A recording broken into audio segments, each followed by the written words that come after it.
Welcome to another episode of Epic Insights with Ovationz. I am your host, Aaron Ellis. You can find me at aaronellisofficial.com. I am joined today with Blaine Bartlett. Now, Blaine is recognized as one of the top leadership and executive coaches in the world. He's an international best-selling author and the co-host of Office Hours on Apple TV. Now, what I think is cool in looking at Blaine is I realize he's driven by the belief that business as the most pervasive force on the planet is charged with taking responsibility for the well-being of the whole. That's a powerful statement, and I want to stop there and welcome you, Blaine. Aaron, it is absolutely my pleasure to be here. This is great. I would love to start with what I just said, how you believe that business is responsible for taking, basically for the well-being of the whole. I would love to start right there, because that's a deep dive, and that's a very profound and very, I don't know the word, but I love it. The statement is just very powerful. So I'd love to start there with you. Well, the future of, another little meme here, the future of business is making the future its business. And when you kind of think about it in that term, and you touched on this, business is, it literally is the most pervasive force on the planet. I can be a clam in the middle of the Mariana Trench and I've got a microplastic in my craw. There's nothing on this planet that isn't touched in some way by business's activities. So there's, I think, not only a moral response charge, but there's a fiduciary charge to be able to go to market in a way that honors the fact that we live on this little blue dot, and we need to take care of it. And business is the way that gets done. It truly is. So the choices we make as business leaders, the choice we make as business managers, that has a ripple, and it's not just a quarterly ripple that is reflected in the P&L. It's a long-term ripple that has consequences generationally. So when we start wrapping our head around that notion, we start making decisions with a little bit different focus than just, how's it solving this problem or how's it generating that revenue stream.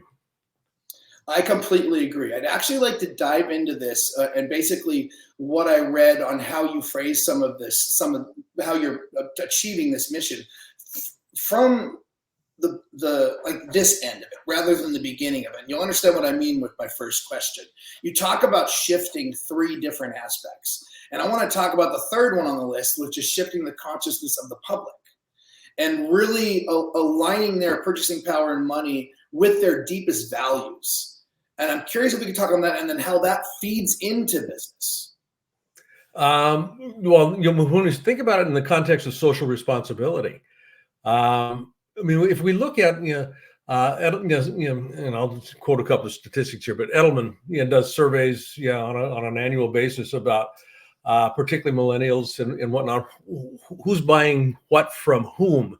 And when we start looking at, younger generations, they do vote their conscience. They vote their values. And by voting, I'm talking about dollar, the dollar is the vote.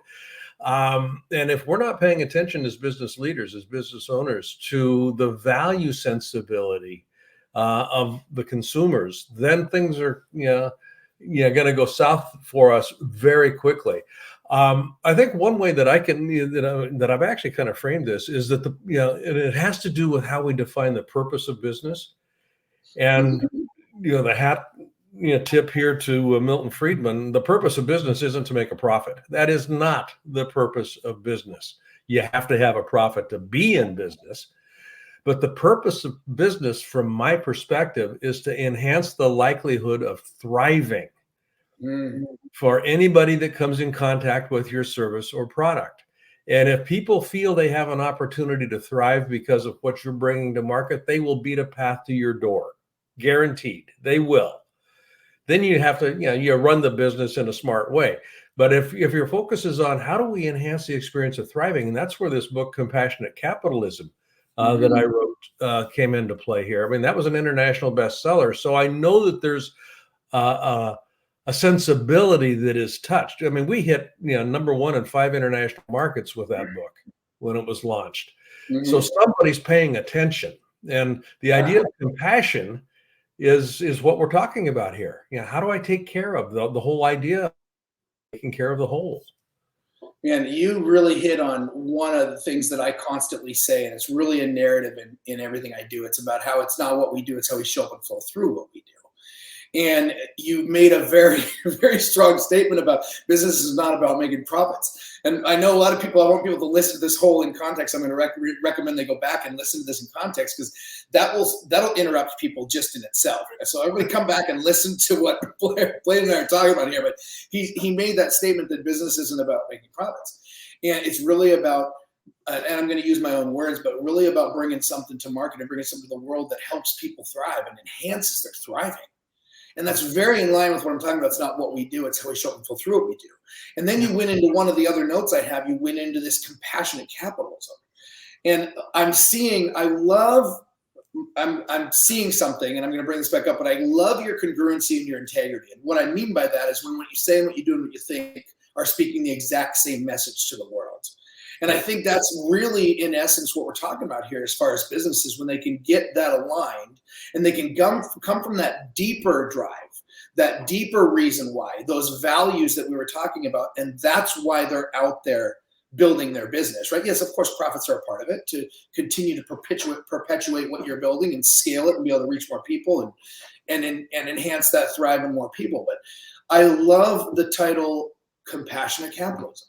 So can you explain that a little bit for us? Like, what do you mean by compassionate capitalism? Can you simplify that? Yeah. The genesis of the book, where the end it started coming together for me. John Mackey, who was the co-founder of Whole Foods, and Raj Sisodia, both of them are good friends of mine. I've known them for a long, long time. I was having John right after their book Conscious Capitalism came out. And just in the conversation, and the conscious capitalism talks about just an awareness that there's a larger stakeholder universe than what would typically be, in most people's minds paid attention to, particularly if you're looking for quarterly results and that kind of stuff. It's all shared that significantly. And I said, well, look, I mean, the awareness is one thing, but how do you behave as a consequence of that awareness? That's that behavior has to be consistent with that awareness of connection. And that's where the whole notion of compassion came in. So compassion is the behavioral analog, if you will, of conscious awareness of connection. So it's impossible for me to behave compassionately unless I feel connected to that with which I'm actually interacting with. So the whole notion of compassionate capitalism was really, then it kind of goes back to the, kind of our, some of the things we talked about at the beginning here. There's a stakeholder group out here that is much larger. It's 6, 7, 8, 9, 10 times larger than what I would typically think of. I need to be thinking about how am I behaving? What's the consequence of this decision, this choice? 10 layers out, 10 ripples out. That's a compassionate thought process. And it will require me at some point in time to make really hard decisions. So I say that because I want to disabuse people of thinking that compassion is a soft, squishy thing. That's not how this is framed. If I'm truly operating from a compassionate mindset as a business leader, I'm going to be faced with some significantly difficult decisions that require me to look at things in a different way. Because if I go to market this way, there's a cost to that. How do I mitigate that? How do I take that into account? There's no, we're going to just throw this away. There is no away. There is no disposability. This big plastic circle we got in the middle of the Pacific Ocean. That's a consequence of short-term thinking. Wow. So here's where my mind's going. This is really cool because I'm connecting some dots here. I always seek connection in things. I always understand that everything is connected, and the more synchronicity I can see, and the more connection and congruency, structural integrity I can see, the easier it is for me to embrace, and the easier it is for me to put into action and integrate, right? So we're talking about literally companies becoming a little more compassionate in their capitalism. We're talking about them actually coming from those deeper core values, right? Which we know making money and profit is a result of where you're coming from. It's a result of how you're showing up and flowing through these things, right? We're talking about also looking at the values of the customers, but also shifting the public to look at their own values, right? Yeah. Because a lot of the traditional business has not been based on their values per se, in the sense of the deeper values, but it's been, their values have even somewhat been crafted and shifted to, you should value this, right? Mm-hmm. And so the next thing that I wrote down that I'm curious on how this comes together is, how are you shifting the leadership from predators to stewards? I thought that was a powerful way you phrased it. I'm like, wow, predators to stewards. Because we can talk about how, like I just mentioned, a lot of the narrative has made people think they should value a certain thing, and it's been very predatory. And my experience in business and in marketing and building companies, I live in the space of it's in the giving I receive. I don't do anything give to get or give and take. It's all in the giving I receive. So let's dive into that. Predators to stewards. Take it away. Yeah, I love the research you've done. This is good. This is good. Nature's probably my biggest teacher in terms of, honest to God here, Aaron, nature is the only truly free market system that I have ever come across. There are no artificial constraints on it. And why that's important is when you start looking at how nature operates, how it functions, there is nothing in nature that is not a center of distribution in some way, shape, or form. Everything is distributed and it gets consumed. So in that sense, what we would typically call a predator, they're not a predator. They're just doing what they're designed to do. And I spent a lot of time in Africa. I'm in the wilderness and in the wild a fair amount. Nothing goes to waste. And what I may consider to be something to be a predator, they're not a predator. They're just kind of doing what's natural. And as a consequence of what they do, then other things begin to happen that is beneficial. So that being said, just kind of framing it this way, the idea of predator in the way that in the way that I have defined it, predator versus steward. Mm-hmm. The predator mentality is organized out of a consciousness of scarcity. Yeah. And it's organized around a notion of accumulation, not distribution. And that's where the label predator in the pejorative sense actually comes into play. When leaders are actually stewards, they're going to be doing things that are designed to move things along, and in the movement, things get consumed, things get utilized, things get worked with. But there's nothing that is inordinately tossed out. There's no weight. There's minimal wastage. So the idea of elegance comes into play. Minimal unintended consequences. And when you're looking at stewards husband resources in a way, and resources are intended to be used. They husband resources in a way that there are minimal to no unintended consequences in the utility and in the usage of those resources. Mm-hmm. And all of that comes into play. I was on a panel years ago with a fellow by the name of Al Dunlap. Chainsaw Al Dunlap was his. He was one of these marauders, corporate marauders. He would buy. Sunbeam is a great example of this. Sunbeam doesn't exist anymore. It doesn't exist anymore because Chainsaw Al bought the organism, bought the company, and stripped it of it. He was a predator. Stripped it of its parts. And people lost jobs. just all kinds of things happened because he was looking at accumulating a little stockpile of cash for himself and for the investors that he was working with.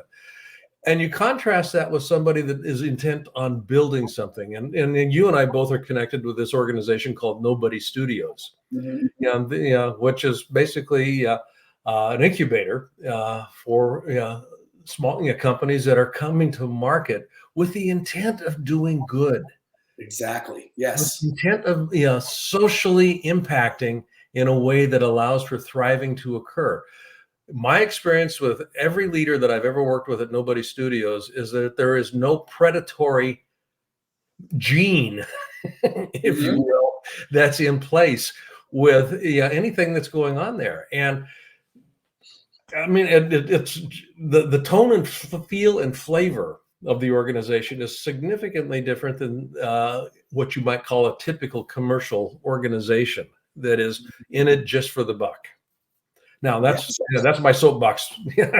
Well, that's why I'm part of Nobody Studios. Honestly, that was one of the main things that drew me in. And when I was talking with them and to work with them, everybody I met, there was that structural integrity, like we're talking about. There was that essence of stewardship and of seeking to serve in everybody. Right? It was amazing. So, a couple things, because we're 16 minutes in here, and one thing, you reminded me of something one of my mentors told me about 30 years ago, and I think I love how you brought nature in. The way he phrased it was, it's not ours to align nature to us, it's ours to align ourselves to nature, and to really look to nature to learn. And in the mentors that I've had and stuff, and I've learned business laws, I've learned spiritual laws, I've learned natural laws. All of them are the same laws. There's just different wording, right? And it's just different framework in different contexts. Yeah. And so I love that you brought that up. Now, talking about Nobody Studios, talking about how companies are built. We're talking about how bringing in compassionate capitalism, right? You talked about the way we talked about how businesses have been built in the past and all that stuff. One thing I'd love to hear you talk on, and I do a talk and do a whole weekend on how money works on a global level. And if you can't understand it on a global, if you do understand it on a global level, it'll be a cakewalk at the local level. But most people don't know it at the global level, and they struggle at the local level. Now, when we're talking about paradigms and we're talking about the way people show up and flow through life and flow through money and the economy, right? What is the programming? I've always thought it was interesting. And for those of you who want to go do this, Google economics. You're going to find a definition pop up, typically at the very top, that says the study of scarcity. And before I pass this to you, I want to help people understand why I'm bringing this up, because the person who created a boat wasn't contemplating and studying sinking. They were studying floating. The Wright brothers weren't contemplating crashing. They were contemplating flying. They were focusing on what they wanted to achieve. And I really think it's interesting that at least economics, as Google would put it, and potentially in our economy, in our country, it's based on the study of scarcity. Yeah. And I personally think that foundation needs to shift the paradigm to do all the things you and I are talking about here. So I'd love to hear your take on that. Yeah, I mean, I love that. I came across that definition years ago. I mean, I studied economics in college, and it was kind of like, the study of scarcity. Why would I want to organize my entire life around scarcity? I mean, everything's contracted when I come into play with that. Now, the idea of money's just energy. I mean, if you just think of it as energy, money's energy. In the universe, there is no scarcity of energy.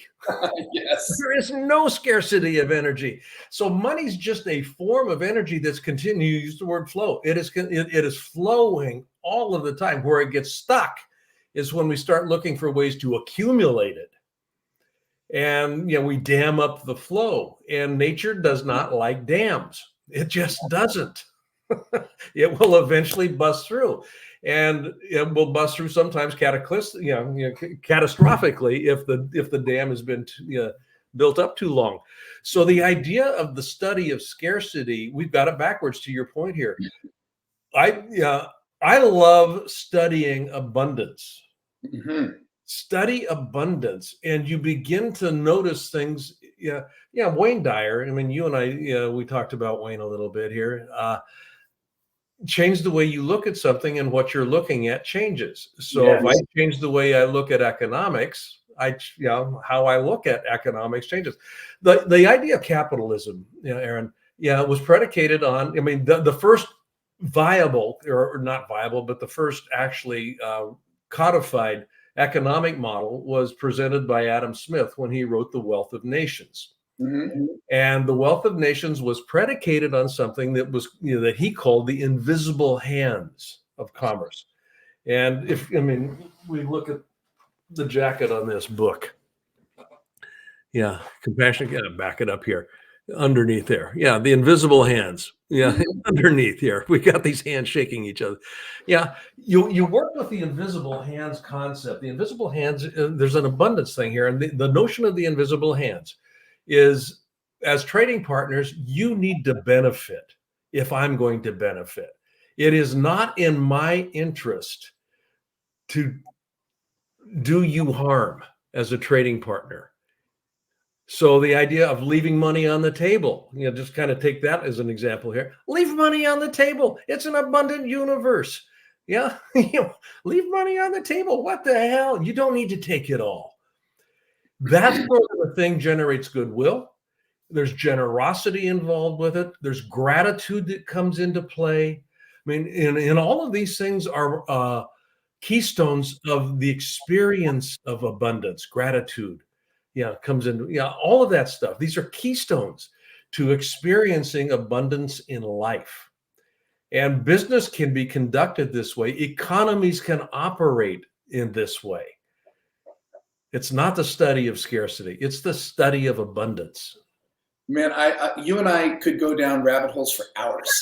I can see that right now. This has been absolutely amazing. There's even more things on my list we could talk about. I actually right now want to have you back on again in the future. I think we can definitely dive a little bit deeper. We've just scratched the surface. So for those of you who have been listening, I always recommend you go back and listen to this again and maybe again and again, because you're going to get interrupted with a lot of your thought patterns. And we want you, I know both of us probably have the same intention. We want you to really embrace what we're talking about here and get to a point where you can live it like we do. If you could give a final thought, maybe around abundance, like how can people get started with what you're, aligning with your mission in the world? What's a final thought? Final thought here. Great question. Find a way in your life, and it's an easy ask here. Become a center of distribution in your life. Find ways to just distribute things, whether it's a smile, whether it's a hug. Well, I don't care what it is, but when you start practicing distribution, you begin to actually appreciate the science of studying abundance. So just, it's a simple move. Give something away today. Give something away. You'll find that you'll have more of it when you give it away. I've got plenty of hugs to give. I've got plenty of smiles to give. It's in the giving that we receive. Absolutely. I think I'll end on that thought there. Blaine, it has been an honor. It's been a blessing. It's been a blast talking to you. I, again, know we could go even deeper and talk for longer, but I want to thank you for taking the time today and just say thank you. Honestly, just heartfelt gratitude. My pleasure, my friend. All right, everyone. This has been another episode of Epic Insights with Ovationz. I'll see you on the next one.